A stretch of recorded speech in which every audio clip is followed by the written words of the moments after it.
in this WatchIt, we're going to be doing the math calculations.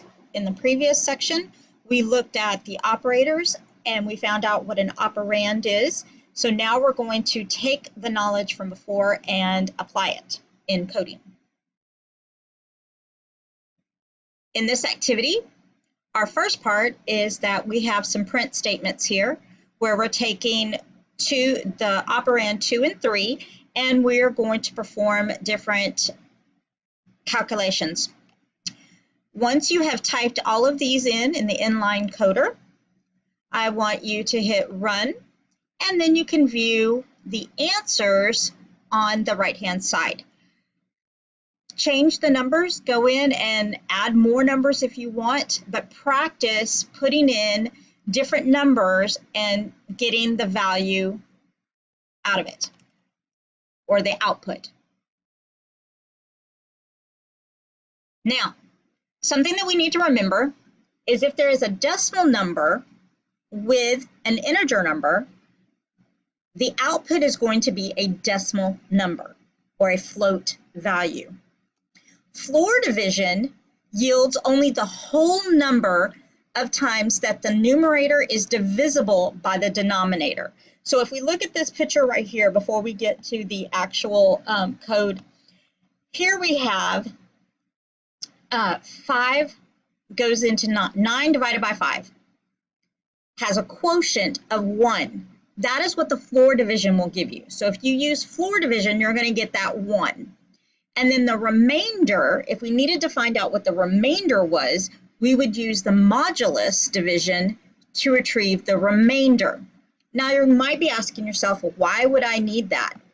Well, think about for every 3 feet, every 3 feet equals 1 yard.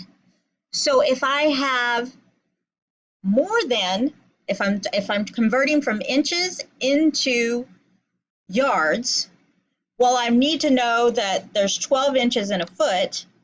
And then if I have more than 3 12-inch sections, then I need to know what that would calculate to.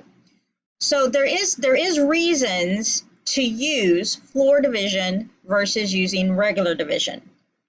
So let's look at the regular division, or look at the numbers. Right here, I've got total is 3 plus 4.0. What that's going to do is the output should be a decimal value. And here, product is 1.5 times 12. My output is going to be a decimal number.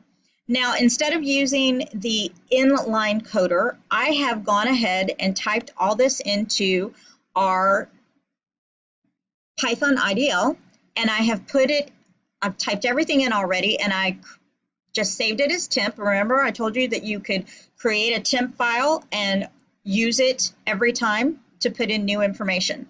So I've typed up everything here. It's all the same. I'm going to click on run. And just so that we can get an idea, I'm going to put one of these on the left side of my screen. Oops, I wanted that to do that. And then I want this on the right side. Okay, so let's look. So I have total is 7. So it took 3, which was an integer, plus 4.0, which is a float, and it gave me a float or decimal number. Then product is 1.5 times 12. It gave me 18.0. Now, integer division. Int div floor. So I use 9, 2 slashes, and the 5.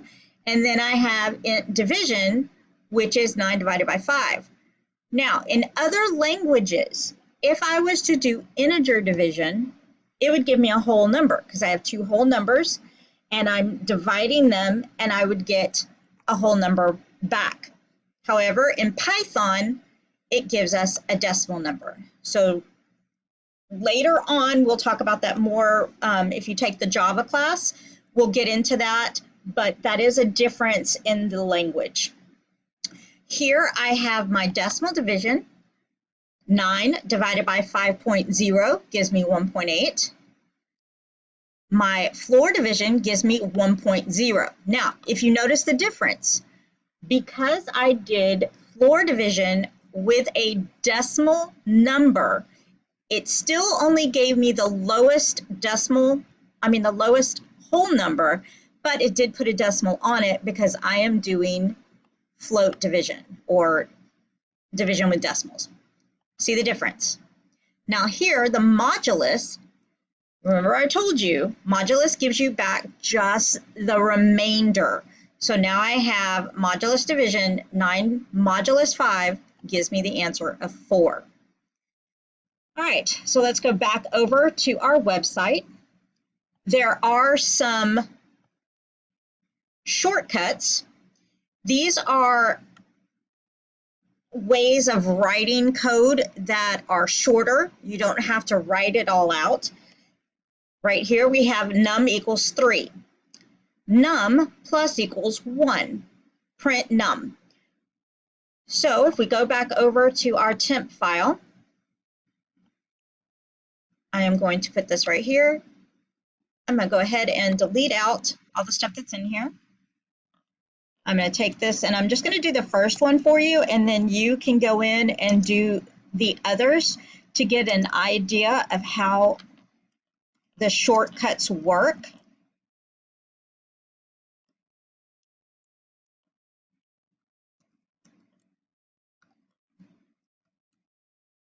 All right, so I'm going to do a save.